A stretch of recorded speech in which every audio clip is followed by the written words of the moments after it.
Il-fazzjoni ta' kontra l-kap nazzjonalista Adrian Delija fil-Partit Nazzjonalista qed tispara minn kull imkien fi sforz biex tkompli timmina lil kap fl-iktar mument dajjef tiegħu.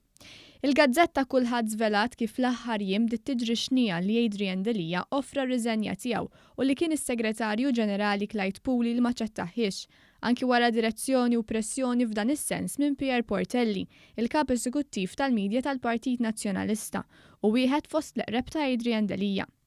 Imkien fil-Partit Nazzjonalista qrib ta' Simon Busuttil qalu l-danu minnu saħansitra tennew li din mhix l-ewwel darba li l-kap offra li jirreżenja, bl-ewwel okkażjoni kienet f'Novembru li għadda. Iżda mkejjen viċin Adrian Delija ċaħdu mill-ewwel din l-istorja meta kkuntattjati mill-Gazzetta Kulħadd il-ħamis filgħodu. Qalu li danu biss tentattiv ieħor ta' dawk li ma jridux lill-kap biex jibqgħu jimminawh. Interessanti ħafna kif ftit wara li bdiet tiġri din ix-xnija, dawk li huma magħrufa bħala parti mill-fazzjoni ta' Delija bdew itellaw dikjarazzjonijiet pubbliċi li appoġġjawh. Fosthom Pierre Portelli nnifsu, il-Viċi Kap David Agius, id-deputati Kristi De Bono u Mario Gallia u oħrajn. Il-ġimgħa mbagħad kien Adrian Delija nnifsu li kiteb status twil li fih indika b'mod ċar li l-attakki kontra tiegħu ġejjin minn ħdan il-Partit Nazzjonalista. Saħansitra rrefera għal dawk li tradewh u dawk li attakkawh minn ġewwa. Referenza ċara wkoll għal dawk li ma rridux jagħlaq din is-sena bħala kap u jieġeb billi qal li se jibqa' hemm. Il-kamp ta' Simon Busuttil rid jiftaħ id-diskussjoni dwar it-twexxija u għamel din il-kwistjoni ċara Michael Briguglio li fil-Partit Nazzjonalista daħlu Simon Busuttil u prova jintoġob ma' Adrian Delija biex iżid iċ-ċans li jkollu suċċess fl-elezzjoni tal-Parlament Ewropew. Briguglio kellu pressjoni kbira biex jikkummenta minħabba l-assoċjazzjoni tiegħu ma' nies qrib l-Occupy Justice u s-sem li kellu qabel l-elezzjoni ġenerali li għaddiet. Jirriżulta li kien hemm imbagħad messaġġ li biskit tiegħu Briguglio se jitlef il-ftit kredibilità li kien baqalu. Għalhekk Briguglio kiteb: qal li dejjem osserva l-proċeduri tal-partit, kemm biex ikun kandidat għall-Parlament Ewropew u kif ukoll fil-ħatra tal-kap. Meta hu magħruf li kienet jappoġġja kandidat ieħor.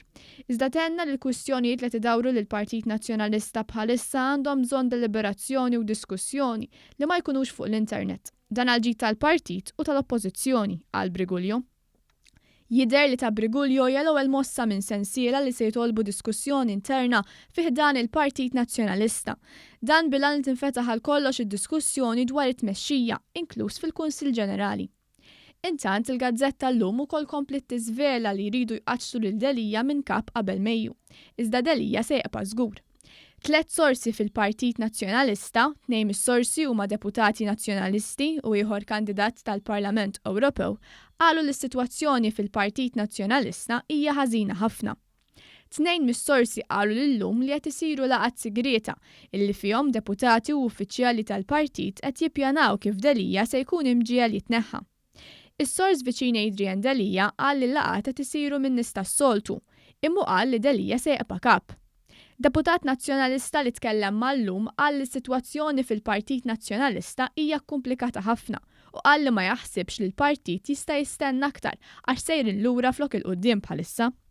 Deputat Nazzjonalista ieħor qal li ovvjament soluzzjoni trid tinstab żgur.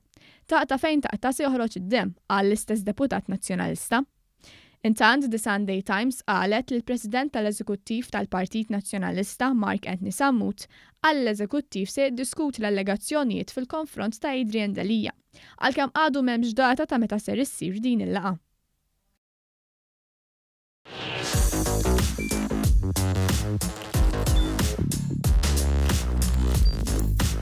Idħol fuq one.com